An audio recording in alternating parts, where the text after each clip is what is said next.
கிரிக்கெட்டுன்னு சொன்னால் உங்களுக்கு உடனே எந்த கிரிக்கெட் வீரர் வந்து ஞாபகம் வருவார்? இப்போ கிரிக்கெட்டு அப்படிங்கிறது வந்து நம்ம இந்தியாவில் மட்டும் இல்லை, உலகத்தில் இருக்கிற பல்வேறு நாடுகள்லையும் வந்து விளையாடுறதுக்குன்னு ஒரு டீம் இருப்பாங்க. அந்த டீம்லேயும் வந்து பிளேயர்ஸ் இருப்பாங்க இல்லையா? ஆனால் அதே ஃபீல்டில் எத்தனையோ பேர் இருந்தாலும் கூட அந்த ஒரு சிலரோட பேர் மட்டும் உலக அளவில் எல்லாருக்குமே தெரிஞ்சிருக்கும். For example Sachin Tendulkar, AB de Villiers, David Warner, அந்த மாதிரி. இது கிரிக்கெட்டுக்கு மட்டும் இல்லை.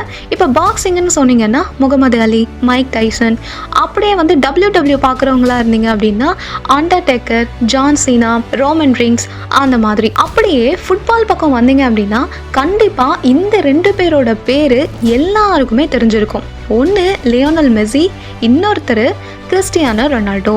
அந்த வகையில் இன்னைக்கு நம்ம சேனலில் கிறிஸ்டியானோ ரொனால்டோவோட வாழ்க்கை கதையை தான் பார்க்க போகிறோம். வெல்கம் டு மிஸ் சிந்தனை துளிகள். போர்ச்சுகல் நாட்டில் ஒரு சின்ன தீவில் சாண்டோஸ் அவிரோ, மரியா டொலஸ் அப்படின்னு சொல்லக்கூடிய ஒரு தம்பதி வாழ்ந்துட்டு வராங்க. ரொம்ப ரிச்செலாம் இல்லை, ரொம்ப புவரான ஒரு தம்பதி தான். அவங்களுக்கு ஏற்கனவே வந்து 3 குழந்தைங்க இருக்கு, 2 பெண் குழந்தை, ஒரு ஆண் குழந்தை. இந்த நிலைமையில பார்த்தீங்க அப்படின்னா மரியா டொலஸ் வந்து கர்ப்பமாக இருக்காங்க. அப்போ ஒரு நாளைக்கு 3 வேளை சாப்பாடு கூட சரியா அவங்களால சாப்பிட முடியாத ஒரு சூழ்நிலையில இருக்காங்க. அப்போ எதுக்கு இந்த 4வது குழந்தைய வேற பெற்றுக்கணுமா அப்படின்னு நினைச்சு அந்த குழந்தைய கலைக்கலான்னு முடிவு பண்ணி ஹாஸ்பிட்டல் போறாங்க. அப்ப டாக்டர் சொல்றாங்க, இந்த குழந்தைய வந்து இதுக்கு மேல கலைக்க முடியாது, ஏன்னா கலைச்சோம் அப்படின்னு சொன்னா உங்க உயிருக்கே வந்து ஆபத்தாயிடும் அப்படின்னு சொல்லிட்டு டாக்டர் சொல்றாங்க. உடனே மரியா வந்து என்ன நினைக்கிறாங்க, சரி 3ஓட இதுவும் ஒண்ணு 4வதா இருந்துட்டு போகுது அப்படின்னு சொல்லிட்டு கலைக்காம விட்டுறாங்க. அப்படி கலைக்காம விட்ட அந்த குழந்தை வந்து பாத்தீங்க அப்படின்னா பிப்ரவரி 5, 1985 அன்று பிறகுது. அது ஒரு ஆண் குழந்தை. அந்த குழந்தை தான் கிறிஸ்டியானோ ரொனால்டோ.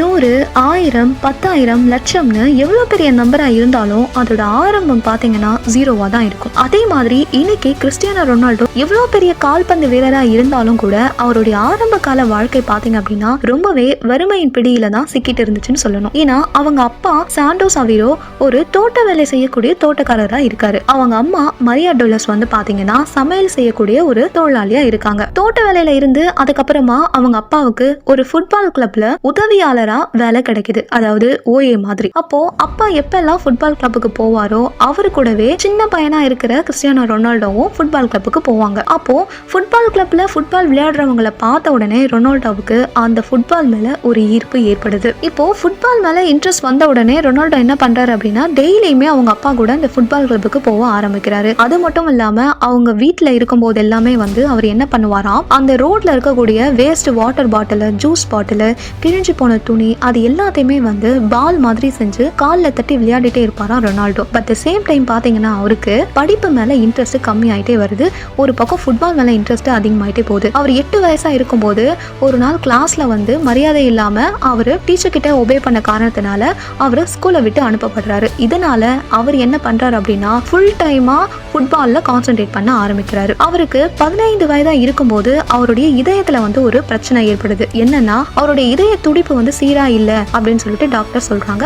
இதுக்கு 2 வழிதான் இருக்கு. ஒண்ணு, அவர் இதோட வாழ்க்கை ஃபுல்லா குதிக்கவோ ஓடவோ மூச்சு வாங்குற மாதிரி எந்த ஒரு காரியத்தையும் செய்யக்கூடாது. இன்னொன்னு என்ன அப்படின்னா ஆபரேஷன் செஞ்சு வேணா இதை சரி பண்ண முடியும் அப்படின்னு சொல்லிட்டு சொல்றாங்க. ஆனா கிறிஸ்டியானோ ரொனால்டோ வந்து என்ன நினைக்கிறாருன்னா ஆபரேஷன் பண்ணிக்கலாம்னு நினைக்கிறாரு. ஏன்னா ஃபுட்பால அவரால் விடவே முடியாது. அதனால ஆபரேஷன் பண்ணிக்கிட்டு சரியான பிறகு என்ன பண்றாருன்னா மறுபடியும் ஃபுட்பால் விளையாடுறதுக்கு அவரு மைதானத்துக்கு வராரு. போர்ச்சுகல்ல இருக்கக்கூடிய ஸ்போர்ட்டிங் சிபி கிளப் அப்படிங்கிற ஒரு சின்ன கிளப்ல 1500 பவுண்டுக்கு 3 நாள் கால்பந்து விளையாடுறதுக்கு ஒப்பந்தம் செய்யப்படுறாரு கிறிஸ்டியானோ ரொனால்டோ. அதுதான் அவருடைய கெரியரோட ஸ்டார்டிங் பாயிண்ட்னே சொல்லலாம். அங்க நல்லாவே விளையாடி அனைவரது கவனத்தையும் அவர் பக்கம் ஈர்க்கிறாரு. அதே மாதிரி பாத்தீங்கன்னா 2003ஆம் ஆண்டு மான்செஸ்டர் யுனைடெட்னு சொல்லக்கூடிய ஒரு மிகப்பெரிய கிளப்ல ஃபுட்பால் விளையாடுறதுக்கு ரொனால்டோக்கு சான்ஸ் கிடைக்குது. அப்போ அவருடைய வயசு பாத்தீங்க அப்படின்னா 18 வயசு தான். 6 வருஷம் அந்த கிளப்ல ரொம்பவே சிறப்பா விளையாடுறாரு கிறிஸ்டியானோ ரொனால்டோ. எந்த அளவுக்கு அப்படின்னா அவருக்கு 23 வயசா இருக்கும் போது பலோன் டிஆர் விருது வாங்குற அளவுக்கு.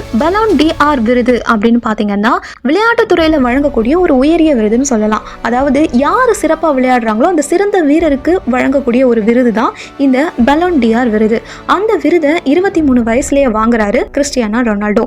அதுக்கப்புறமா 2009ஆம் ஆண்டு தான் அவருடைய வாழ்க்கையிலேயே ஒரு மிகப்பெரிய திருப்பம் ஏற்படுதுன்னு சொல்லலாம். இல்லைன்னா அவருடைய வாழ்க்கையோட ஒரு பொற்காலம்னே சொல்லலாம். பாத்தீங்கன்னா ரியல் மேட்ரிட் அப்படின்னு சொல்லக்கூடிய ஸ்பெயின் அணிக்காக 94 மில்லியன் யூரோவுக்கு அவரு ஒப்பந்தம் செய்யப்படுறாரு. உலகத்திலேயே இவ்வளோ பெரிய தொகைக்கு ஒப்பந்தம் செய்யக்கூடிய முதல் வீரர் அப்படிங்கிற பெருமையும் கிறிஸ்டியானோ ரொனால்டோவுக்கு கிடைக்குது.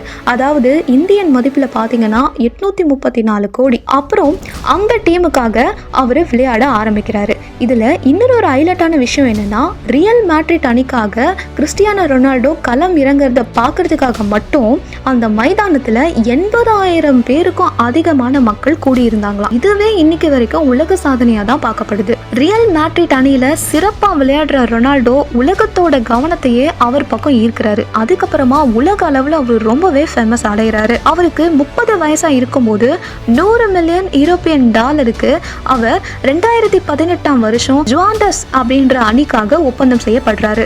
30 வயசுல கிட்டத்தட்ட 100 மில்லியன் யூரோப்பியன் டாலருக்கு ஒப்பந்தம் செய்யப்படக்கூடிய வீரர் அப்படிங்கிற பெருமையும் அவருக்கு கிடைக்குது. ஜுவாண்டஸ் அணியில அந்த அணிக்காக விளையாடிய பிறகு ரொனால்டோ என்ன பண்றாரு அப்படின்னா 2021ல மறுபடியும் மான்செஸ்டர் யுனைடெட் கிளப்புக்கே அவர் திரும்புறாரு. ரொனால்டோ இதுவரைக்கும் பாத்தீங்கன்னா 5 பலோன் டிஆர் விருதை வாங்கியிருக்கிறாரு. 2013, 2014, 2016, 2017 அவரு தொடர்ச்சியா அந்த விருதுகளை வாங்கி இருப்பது இன்னுமே சிறப்பான ஒரு விஷயம். அவருடைய இளமை காலத்துல ஃபுட்பால் விளையாடுறதுக்கு ஒரு கிழிஞ்ச ஷூ கூட இல்லாத நிலைமையில இருந்த ரொனால்டோ இதுவரைக்கும் 4 ஐரோப்பிய கோல்டன் ஷூவை வின் பண்ணியிருப்பது உலக சரித்திரத்திலேயே முதல் முறைன்னு தான் சொல்லணும். இதுவரைக்கும் அவரு 32 சாம்பியன் கோப்பைகளை வின் பண்ணி கொடுத்திருக்கிறாரு.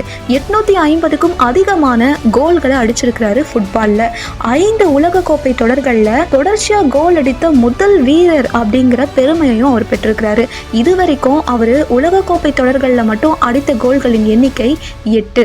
இதுவரைக்கும் எந்த ஃபுட்பால் பிளேயரும் இப்படி விளையாடுறது இல்லை என்பதுதான் உண்மை. கையை காலை நீட்டி சுதந்திரமா தூங்க கூட முடியாத அளவுக்கு ஒரு சின்ன வீட்டில இருந்து ஒரு நாளைக்கு 3 வேளை சாப்பாடு கூட வயிறு ஃபுல்லா சாப்பிட கூட முடியாத அளவுக்கு ஒரு வறுமையான குடும்பத்துல இருந்து வந்த கிறிஸ்டியானோ ரொனால்டோவோட 2023ஆம் ஆண்டு நெட்வொர்த் என்ன தெரியுமா? $500 மில்லியன். ஒரு மேட்ச் அவர் விளையாடினாருன்னு சொன்னா அவருக்கு $60 மில்லியன் அதிகமான சம்பளம் கொடுக்கப்படும். அது மட்டும் இல்லாம அவருக்கு இன்ஸ்டாகிராம்ல இருக்கிற ஃபாலோவர்ஸோட எண்ணிக்கை மட்டுமே 500 மில்லியன். அவர் இன்ஸ்டாகிராம்ல ஒரு போஸ்ட் போட்டா அதுக்கு மட்டுமே $1 மில்லியன் அமெரிக்கன் டாலர் கொடுக்கப்படும். அப்போ ஒரு வருஷம் முழுக்க அவர் எவ்வளவு போஸ்ட் போட்டா அதுல இருந்து எவ்வளவு இன்கம் அவருக்கு வரும்னு பாருங்க. அவருடைய சொந்த நிறுவனமான CR7ல இருந்து கூட அவருக்கு வருடங்களுக்கு பல மில்லியன் டாலர் அளவுக்கு வருமானம் வருது.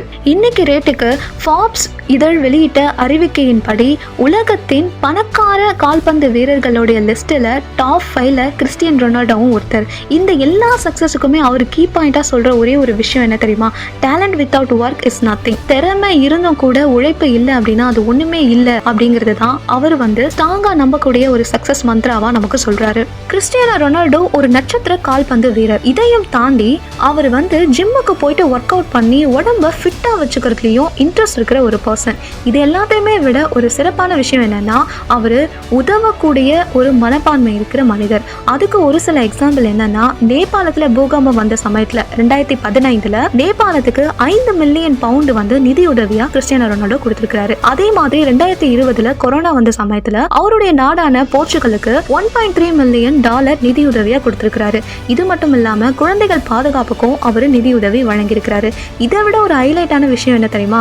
வருஷத்துக்கு ஒரு தடவை அவர் அவரோட சொந்த ஊர்ல ரத்த தானம் செய்வாராம். இதனாலேயே கிறிஸ்டியானோ ரொனால்டோ தன்னோட உடம்புல டாட்டூ குத்தல. அது மட்டும் இல்லாம சின்ன வயசுல அவங்க அப்பா மதுவுக்கு அடிமையாகி 2005ல இறந்துருவாரு. அதனால அவர் வாழ்க்கை முழுக்க குடிக்கிறது இல்லை அப்படிங்கிறதும் சொல்லியிருக்கிறாரு. ஏழ்மையான எளிமையான ஒரு குடும்ப பின்னணியில இருந்து இன்னைக்கு உலக பணக்கார கால்பந்து வீரர்களின் பட்டியலில் டாப் 3ல ஒருத்தரா இருக்கிற கிறிஸ்டியானோ ரொனால்டோவோட வாழ்க்கை வரலாறு நம்ம எல்லாருக்குமே எல்லா தருணங்கள்லுமே இன்ஸ்பிரேஷனான ஒண்ணுதான். த வேர்ல்ட் அட் இட்ஸ் ஸ்பீடுன்னு இவருடைய வாழ்க்கை வரலாறு ஒரு படமா கூட வெளிவந்திருக்கு. அது மட்டும் இல்லாம Ronaldo the rise of a வின்னர்னு ஒரு புத்தகமும் இது இல்லாம பல புத்தகங்களும் இவருடைய வாழ்க்கை வரலாறை பேஸ் பண்ணி எழுதப்பட்டிருக்கு. இப்படிப்பட்ட ரொனால்டோ நம்ம எல்லாருக்குமே சொல்ற ஒரு விஷயம் என்னன்னா, கடின உழைப்பு திறமையை தோக்கடிச்சிரும். எப்போனா திறமை கடினமா உழைக்காத சமயத்துல. இந்த கதை உங்க எல்லாரையுமே இன்ஸ்பயர் பண்ணிருக்கும்னு நினைக்கிறேன். உங்களுக்கு இந்த வீடியோ பிடிச்சிருந்ததுன்னா லைக் பண்ணுங்க, உங்க ஃபேமிலி அண்ட் ஃப்ரெண்ட்ஸுக்கும் ஷேர் பண்ணுங்க. மறக்காம நம்ம சேனலை சப்ஸ்கிரைப் பண்ணுங்க. நன்றி.